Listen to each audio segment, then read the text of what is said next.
West, a Middle-earth SBG podcast. My name is Charles. Joining me today are Richard, Ian, and a special guest, Alisher. Today, our discussion will be centered around a question: can a player do well at a tournament with any army in the game, or the majority of the armies of the game? So guys, just letting you know that you don't have to take a Legendary Legion to play competitive. I guess a question for all of you is, what do you think makes a list viable for competitive play? But how is it for you guys? Like, do you guys have a concise, like when you go to make a list, you have like a list of checkboxes that you're going through? Well, definitely like this goes into the conversation of like whether you're playing like a niche, what would you say, like skewed list or like a well-rounded list. Obviously, like a well-rounded list is a little bit easier to build, but I personally find that one of the easiest indicators to making like a list like viable is just at least having one warrior profile that is of decent value, like per points. I find it very, very hard to build a competitive list when you don't have any access to like maybe like a warrior profile that isn't a good bang for the buck. I'm trying to think back. So obviously I have had the pleasure of being at tournaments with both of you guys, at least Charles and Richard. My mind immediately goes back to this past Nova. Richard, you had a really like just an eclectic amalgamation of various things, right? So in that list, what would you say was that warrior profile? Because as I recall, it was a lot of goblins and black Numenorians. Or no, am I? Yeah, like a Moria contingent with the Watcher and the Water. I had a Mortar contingent with some black Numenorians and some orcs, which I actually think orcs are pretty decent value as well. But then most of all, I think I was also getting very good value heroes. So I think in that way, you can substitute a little bit of that into the equation. Like I had the Spider Queen. The Spider Queen is really great value. Personally, I think Malthasaran is one of the most underrated heroes. So I guess just finding the profiles that are quite efficient. Okay. Yeah, none of that makes sense. Sometimes it can work in your favor if it's not like the most popular army at the time, because people might not prepare for it. For example, I brought Assault upon Helm's Deep to Nova, and I think it was still pretty popular at the time. And so there was a lot of blinding light, and there was a lot of things that could counter my list. And I didn't end up doing well because of that. And so perhaps if I brought a list that's not seen as competitive, I wouldn't be up against so many things that I'm weak against. I guess then there's another two ways you could look at it. There's trying to chase the meta, which is kind of what like you were doing, Charles, like a little bit. And then there's just taking stuff that you want to and whatever, and who cares, which is kind of like the other way. And then if it's off the meta, but it could end up countering them, like things that are in there pretty well with, and nobody realizes it because it just isn't taken that often, right? Or just taking something that like directly counters the meta. Obviously, like we were quite surprised, like arriving at Nova and seeing how many AOLs there were. If we had known that information, then you could potentially build an army that counters that a little bit, like what we talked about on our AOL episode, like, bring either like chariots or bring like magic, fight 4, stuff like that. And I mean, it would have worked well because both Charles and I played 2 Assault on Lothlorien Legions. So I have to say post-COVID SBG is very different from like my experience than pre-COVID SBG. I think like competitive desire, at least in my area, has really gone through the roof. So it really changed the dynamic. I know for me, when I make lists, I try to have a few like boxes that I'm trying to check. I like to try to make sure that I'm covering some of my bases. But honestly, at least in my own experience, now I've at times kind of chased the meta. I've kind of, I guess, laxed back from the meta. I tend to perform my best when I just take something that I'm not really thinking too much about. Now, that doesn't mean I don't spend a good amount of time trying to optimize the list for what it is. But I remember it's like the COVID era was really interesting because I had, leading up to the COVID era, I had been competitive. Like, I started trying a little bit too hard, and I had a number of real just tournaments that went south for me. And then COVID happened. I don't remember how long of a period of time I didn't get to play, maybe a year. And then the first tournament that I came back to, I had left the state for a while and then came back. I took Return of the King. I had never played Return of the King. Someone actually had to bring it for me because the timeline was really weird. I ended up winning the tournament. It was a 3-game tournament, mind you, but it was just like not having that, I guess, the fixation on that meta really ended up helping. And the same thing happened with the Nova stand-in, actually. I had submitted my list. The organizer of the tournament had published everyone's factions after everyone submitted their list. And I remember sitting there saying, like, there were Corsairs, which my list wasn't going to play well against in my mind. And then there were 3 or 4 Angmar lists, which I really didn't want to play against. And honestly, I ended up playing against 2 of the Angmar lists. And what came down to it was, despite all of my fretting about all the little things that they were going to do against me, it just, intuition in the game really determined the dynamic of how that game went. And in the end, I beat both Angmar players that I played against. So I was really curious to see how that went. Yeah, I think it's been harped on a lot that like MESBG is like one of those games where like I think skill comes before anything else. I think a lot of beginner players focus a lot on list building, which is nice. I think it can give you an edge for sure, but I think there definitely is a wide variety of lists that you can win with, and I'm a supporter of definitely playing something that you have fun with. I know a lot of players like give me crap about like all these like crazy alliances and all that, but it's because I have fun with it.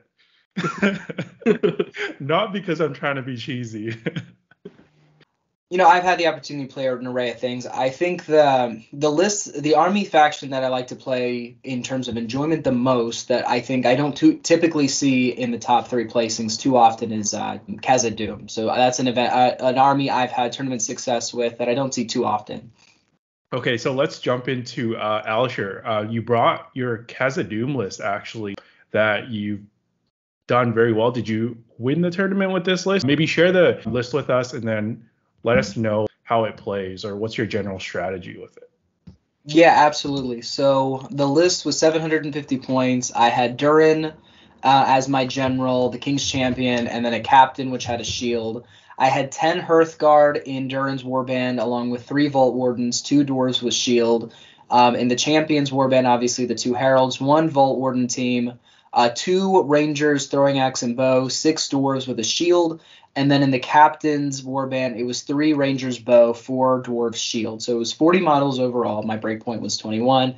I had 7 Might and 5 Bows. It's a lot of Vault Wardens. Like not too many, but like more than you'd expect. This was an event. It was a grand tournament in Tennessee, and I had not played the Dwarves leading up to that. But Dwarves were my first army that I ever got into the game with, so I wanted to kind of change it up, something a little bit low-key that I wasn't too worried about. And, of course, I do research. My mindset as a player is, regardless of what I play, it's competitive. Like, that's my mindset going in. And at the time, now COVID kind of really twisted everything, but one of the UK players that was actually performing the best, I think, of anyone at the time, was playing just pure Khazad-dûm. And I was really, really perplexed by that.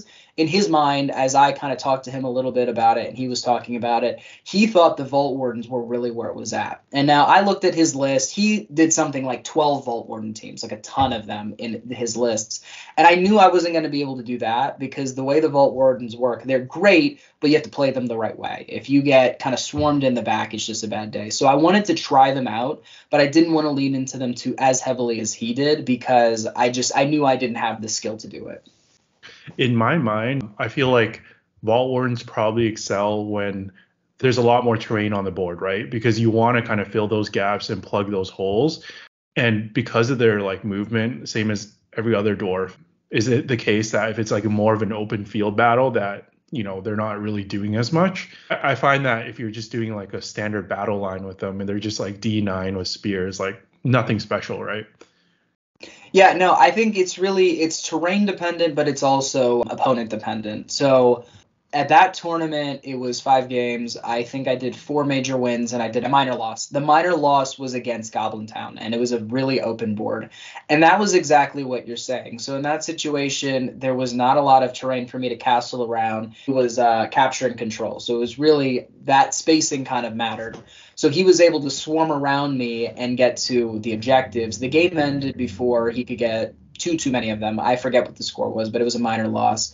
And that it really worked that way. The first game I played, though, was against Azog's Legion, and the board was still fairly open. But dwarves have they can spread out enough, and if they can play efficiently enough, they can kind of create their own wall of defense. You got to play them in such a way that capitalizes on it, but you can kind of spread out in a way that other armies can't, because they want to have. I don't know. Have you guys either played the Khazad-dûm dwarves or played against them at all? So Alex, who used to be a regular on the podcast, he has a Khazad-dûm army. So yeah, we've all played against it a fair number of times, but he doesn't run any wardens. Okay. See, what I find so interesting about the Khazad-dûm, and it's part of the reason why I'm drawn to the list in general, is it some of the lit army, the way the army works is that some of it kind of plays counterintuitive to how the rest of it plays. So in this list, the 10 Hearthguard obviously are going to do some damage if they can win fights. They're wounding just about everything on 4s. And then the entire army's rerolling 1s, which as I've played the list is critical to its success. I don't ally into the dwarves because of that. The bonus is just so good. So you have these Hearthguard that are phenomenal. You have the Vault Wardens, which are really good as well. I mean, they're strength 4. They wound monsters really well. But then you have these regular strength 3 dwarves with shields, and then the Rangers. What kind of lets me have longer lines than is traditionally, I almost exclusively use the shield dwarves just to shield. All they're supposed to do is hold the line and win the fight. And because I have 2 banners in the list, I just think about it in terms of weight of dice. So I have fight 4. I'm tying or winning fights in most cases. If I have the banner and I'm shielding with them, I have 3 dice that I'm going to have to win that fight. So just statistically, if I win the fight and I back off, they're fine. They're alive. They're still sitting there. If I lose the fight, they still need 6s to kill me for just about everything. That's going to be hard for them to do. And then the Hearthguard and the Vault Wardens are kind of sprinkled out a little bit here and there, and they're just plowing through things. And then the heroes just plow through things as well. Okay, so one thing that caught my eye with this list, why the captain with the shield? It might be our group meta kind of thing, but in general, I think we see a lot more Dwarf Kings. I think the general consensus is just, again, when it comes to value, I think, the fight 6, the Dwarf King's a hero of valor, right? So why the captain? We don't personally see that profile a lot. Yeah, I ended up playing the captain quite a bit, and it's twofold. First of all, it's a fight 5 hero, defense 8 with shield, so it can shield. So again, 4 dice, 5 dice with a banner, so it can just hold things down pretty well. In terms of choosing the captain instead of the Dwarf King, I've played both models independently and in the list together. At the end of the day, it's 10 points cheaper, and that really it affords the extra little upgrades, and it affords the extra body, which really for me, I numbers is one of the boxes that I like to check. I figured that I already had 2 fight 6 heroes in the list, so in a third one that couldn't strike wasn't necessarily too much of an asset to me. And so I was more interested in having the couple throwing axes, and I was more interested in having the ability to really just throw him into an enemy hero, be defense 8, throw 4 dice, 5 dice with a banner to just win the fight, and then not worry about it. This is sort of the elephant in the room, but your thoughts on Durin? Personally, in the past, haven't really given him a very good score, and I personally see him as being quite an overcosted hero, but it seems like Hearthguard is part of your main strategy, so that's probably my guess, would be the main reason you're taking him. Yeah, so it's interesting with Khazad-dûm, because I played 2 variations. I played this variation, and then I played the variation that I prefer, which is completely different. And I actually don't take it to too many tournaments because I really want to figure out how to play it as effectively as possible before I do so. Because at whatever point I start playing them, I want to play them a lot, and I want to make sure I know them. So in this list at 750 points, I honestly like. It's so interesting because I get a lot of flack in my group because of this. I really enjoy unmounted heroes, and I specifically enjoy unmounted heroes that wound things well, like an Aragorn on foot or a Durin. And the reason why that is because the mobility once you're in combat is just unparalleled. I can throw Durin into 2 models with spear support, so 4 models in a fight. I know I have 5 dice to win if I have the banner, because he has 3. I get the Durin reroll and I get the banner, so I'm going to win that fight likely from a statistical perspective. And then I'm wounding just about anything on 4s or 3s, and then I'm re-rolling 1s to do that. So the consistency of being in a position where A, I can throw him in, I'm not worried about him, I know he's going to kill, but B, if I put him in a bad situation, his base is so small to where everything else around him gives him natural protection.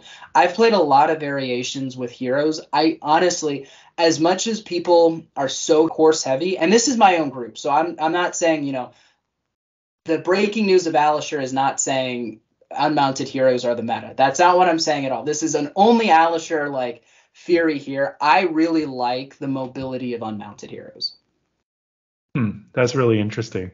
I mean, we got a friend in Australia that thinks very similar too, so you're not alone. Yeah, there are a couple people who are really. I remember the other dwarf guy. I try to follow as many of the forums as I can. So I remember following him talking about Iron Hills, and he had started with Army of Thor and Khazad-dûm and then tried Iron Hills, and he was like, I just can't with this boar. I just can't figure out how to do it. And I thought about it, and I'm like, as much as there are, especially in the case of Dane, so many advantages to having that boar and having a mount, there are also just these little, disadvantages that you don't have to worry about on foot that a lot of people don't consider. But to answer your question about Durin, so in this type of a list, in my opinion, a very standard list, I like Durin in the list. I think Durin just operates magnificently. I will say in Khazad-dûm, the Warhorn, and I know this from the list that I played more, the Warhorn means everything. Because at the end of the day, Courage 4 dwarves on paper are good, but in practicality are a pain. And I'll kind of, not to digress, but I'll quantify that by saying the list that I play now, that I personally think is the most competitive way to play Khazad-dûm, is Iron Guard and Ranger Heavy. It prioritizes the heroes a whole lot less. So at 650 points, and I play around with this a lot, the list that I've been playing is it's the King's Champion, a Dwarf King, a Dwarf Captain. The King and the Captain both have throwing axes. It's 12 Dwarves with Shield, 10 Iron Guard, and 10 Rangers with bow and throwing axe. So the big keys of that, 37 models at 650, which I like quite a bit. And then you have 22 throwing axes. I don't know if you guys have played throwing axe dwarves. That changes how dwarves play a lot. Because now all of a sudden, a movement 5 army has a lot more potential damage capacity with their movement. I can move 5 and then still have a 6-inch range of attack on top of that. So a lot of the shenanigans that people play with being right outside of the range of the dwarves, they can't have that. And the Rangers specifically, because they hit on 3s naturally, they hit on 4s, which is better, the equivalent to any other throwing axe model in the game or throwing weapon equivalent. Yeah, that's a very interesting list. I'd be curious to see how that goes. Yeah, I think when we're talking about this list in particular, I do really like certain aspects of it. Personally, yeah, I think I'm just not as sold with Durin, but I think you've built a really well-rounded list. I like the model count, and there's some really, really good threats here. And I think we brought this up in the advanced armies or hardest to play armies. Khazad-dûm, I think a lot of beginners are drawn towards this army because, it is one of the coolest dwarf factions, but yeah, it's extremely hard to play. So, yeah, I think going into the ratings, I personally think that Alisher is just, you're such a good player that you're going to be able to win with a lot of armies. Kind of like, what we talked about in the intro here. I think it does come down to player skill more than the list a lot of the times. I think this is a solid list, but, with Durin, I think he's dragging down the list a little bit here. So probably a Hero of Valor from me. I wasn't sure if we were doing ratings for this video, but I don't want to repeat too much of what Richard said, but this is not like a list that I would play if I was playing Khazad-dûm. I think personally I would go a Dwarf King or maybe even two and just get my numbers maybe up to close to 50s. This looks like a really complex army to play, and the fact that you won a tournament with it shows more than anything like you as a player. Personally, I don't believe in Durin, but maybe I just need to bring it to a few gaming days or something. But I have to give it a Hero of Fortitude because I just think that profile handicaps your list, at least for my play style. So in Durin's defense, I don't think any of us three actually own a Durin. I think it's just because we've played Durins and it's just, we just kill him way too often that I think maybe we're underrating him. But yeah. Okay, I have Durin and have played him, but obviously not to that success. Otherwise, I would be coming to Durin's defense as well. Well, I think that my play style in general, I'm very specific with how I play my heroes, and they usually don't die. And it might just be a difference of list. I don't think I've ever lost a dwarf hero when I play Khazad-dûm. I'm trying to think to the times that I played it in this edition. But like I've been playing Lake Town a lot right now. I think I've played, 30 games at least. And I think the majority of them are tournament games. I think Bard has died once in a practice game and Gandalf has died once in a practice game. I hear people talk about their heroes dying quite a bit and all of a sudden the model goes. My play style is very hero protective and I'm really specific about what risk I throw them in. All right, then I'll wait until you beat me with your Khazad-dûm and then I'll bump this list up to a legend. Okay. I'm sure you could do it. I don't know. I'm doing my classic thing where I'm torn between a Valor and a Fortitude. I think I'm still leaning towards Fortitude, but like there are still like a lot of stuff that I do like in the list. Mainly like the numbers. I'm always surprised about the numbers that Khazad-dûm can put out, considering like we said earlier, like they're usually all high defense models and they're all fight for. So that many models is really good. Yeah, I think I'm still at a Fortitude, but I'd be willing to change my mind if proven otherwise. Ian has also brought a list to share with us today. And Ian, why don't you go over your list and just the strategy, because you've also brought this to a tournament. So maybe go over like what the experience was like playing it. Yeah, so I finally brought my Dol Guldur list to a proper event. This was a few weeks ago, back in February, when two of us went down to Portland and a couple others from our group. So anyway, I guess I'll just kick it off with the main man himself. So I have the Necromancer. He has 5 Gundabad with shield, 5 Gundabad with spear and shield, 1 Gundabad with spear, shield, and banner, 200 orcs with 2-handed weapons, and 200 orcs with bow. Then I have the Witch King with 500 orcs, 200 orcs with 2-handed weapons, and 200 orcs with bows. A Hunter Orc Captain with a 2-handed weapon, so he's just on foot. 4 Hunter Orcs, 4 Gundabad warriors with spear and shield, and 2 Hunter Orcs with bow. And my last warband is the Lingering Shadow, and he has 2 Hunter Orcs with bow. So that's 800 points, 40 models, 10 might, and 8 bows. The basic premise of this is I just throw a lot of strength 4 attacks at the opponent. To keep it simple, the Hunter Orc profile is kind of ridiculous. 2 attacks at strength 4 is like the equivalent of most captains, and I have 22 of them. So just that profile, if you can get them into one-on-one fights against most other warrior troops in the game, they have a good chance of winning and killing, just because of number of attacks and the high strength.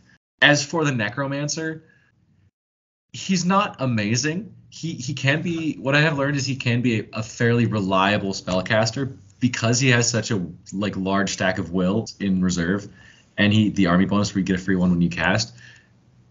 Basically every turn you're gonna throw 4 or maybe 5 dice at a spell, so you're gonna be getting that spell off at high values. So it actually makes him a pretty competitive spellcaster. The problem with that is that you need his spells to be doing something pretty much every turn. Like you need to be like either like immobilizing or chipping off a wound or at least burning your opponent's resources. Because if he's not doing that, it's just a huge point sink, and you're not going to get the value out of it. That being said, I think Immobilize was pretty useful for me during this event, but so was Chill Soul. Like I think those may have only been the two spells that I casted the whole event. Chill Soul is not subtle, but being able to throw a wound onto just anything in the movement phase is actually incredibly useful. You can snipe banners with it. You can snipe a key troop out of a spot to like free up some guys who've been tagged. There's just so many options with it. It's a great spell. Now I do have a few two-handed weapons in this list, and when I originally was playing with this, I didn't have them at all, and I thought there was like no point in taking them. And then I played a few games and I realized like I just couldn't kill heroes because I don't have anything that can do damage to heroes that are like defense 7. Volume of attacks only gets you so far if you can't roll 6s. A Hunter Orc with a two-handed pick that pierces strikes wounds defense 7 on 4s, and if they're trapped, he's rolling 4 dice. That's a lot of damage. So just having the few in there was great. It's the same reason I gave the Hunter Orc Captain the two-handed weapon. He can put out a lot of damage as well if I need him to, and comboing him with either the Witch King or Lingering Shadow to strike up, it's a pretty good combo. All right, Alisher, go ahead and trash him. The man gave you a fortitude. No, I had to quickly pull up the Necromancer's profile to see what his spells were, and I had to figure out the Lingering Shadow. So I've played some variations of this, not with the Necromancer. I'm a big fan of spellcasters in general. 250 points obviously is a lot to sink in. You obviously are getting the benefit with your 2 Wraiths. They're doing a lot. So I'm interested, like from your perspective, Ian, did you feel like you could spend the might on the Witch King and the Lingering, or did you feel like you were saving that up for if they rolled poorly on the Resurrect rolls? I try to keep at least 1 might point on them as long as I could, just into the late game in case I needed them to resurrect. But you know, there still are only 75-point heroes, so if I didn't need the might point to strike up, I was fine spending it on them if I needed to heroic move or something like that. But the other thing about having a spellcaster sitting behind your lines, they don't need their might for a whole lot of things. So the Necromancer, like, again, I'd still try to keep his might, at least one of them, just in case I needed to boost a combat roll or something. But I'm totally fine spending his points of might for a heroic move. Same thing with, like, the Hunter Orc Captain. Like, he's not going to do a whole lot else with it. So, yeah, I try to keep it on the Lingering, but it's nobody's might is super, super important. Because, you know, like I'm not relying on my heroes to go and do the big hitting and do a lot of heroic comments. They're just there to try and like, you know, eventually maybe strike up against a hero with the race. That's it. And then call moves as I need it. I can really only ask questions because I don't know what it's like to play it. Did you feel like 40 models was like a low model count? Now, obviously, you have the attacks to compensate, but I know how it was like playing Army of Lake Town models and then having a bunch of allied contingents to have low model count with the Army of Lake Town models, and then D4 just not holding up. So 40 is like the minimum that I would play at it. So I did playtest another version of this list where I had a Gundabad captain instead of the Hunter Orc captain from Azog's Legion. I had a couple of Gundabats in there, and it was 36 models, I think. It just didn't do as well. So even just like the 4 model difference, I found like it did end up making a big difference because I need the models to be able to fight in a line. Like I can make a wide line because I only have so many spears, but I need to have models still behind to cover those gaps when those models do die. Because again, the Necromancer cannot get pinned. If he gets pinned, then it's just like it slows down my game a lot. And you don't have a Warhorn in this list, is that right? I do not. The Gundabads, they're D6 and they're also Courage 3, which honestly in this list made a huge difference. Like comparing the Hunter Orcs and their ability to actually like pass Courage tests to the Gundabads is like no contest. Like the Gundabads are just, it's a huge difference. The Hunter Orcs objectively are probably better than the Gundabads, but I'm still happy to bring as many as I did because the Courage 3 was actually really important it was really important in most of my games that I played.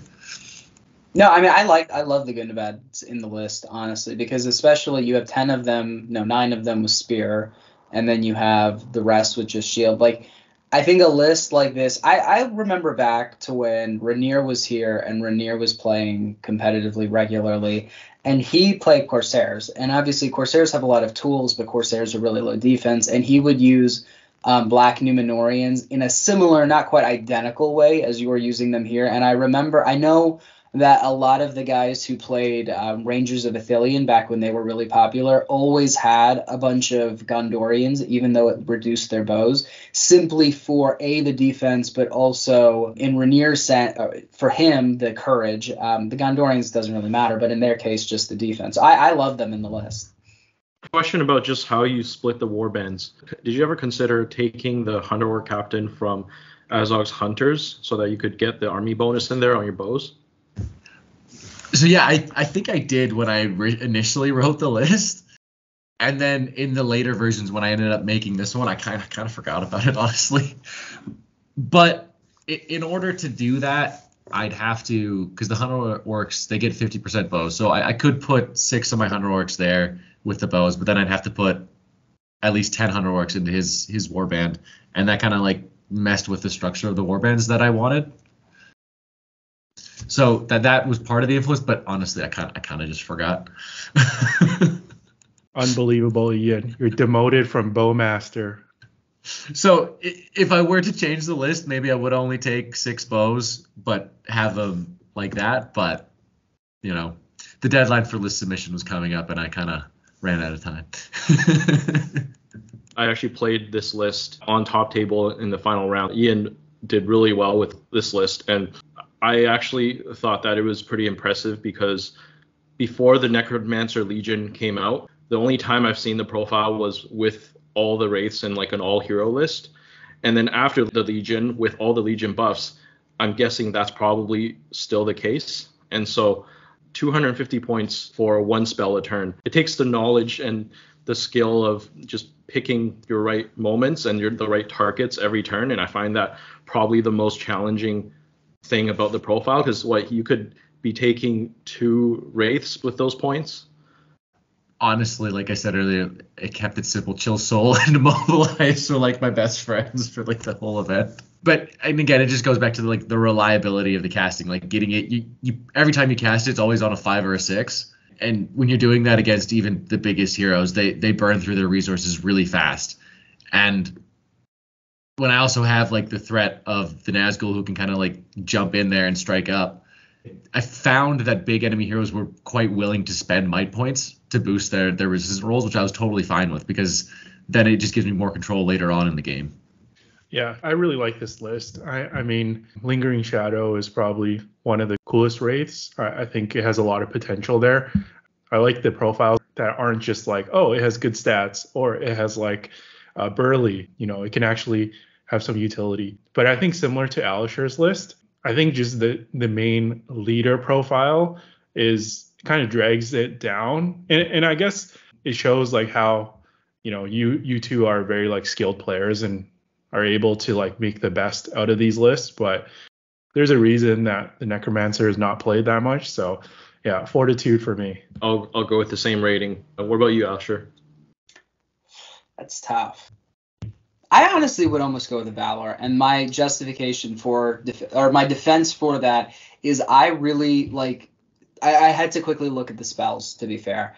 Just the efficiency of the Necromancer is actually quite notable. I also I think the Necromancers fight 7 or fight 8. I can't imagine you threw him in combat, but I like the fact that you have a hero where you can throw him into a combat late game and just automatically effectively have the higher fight.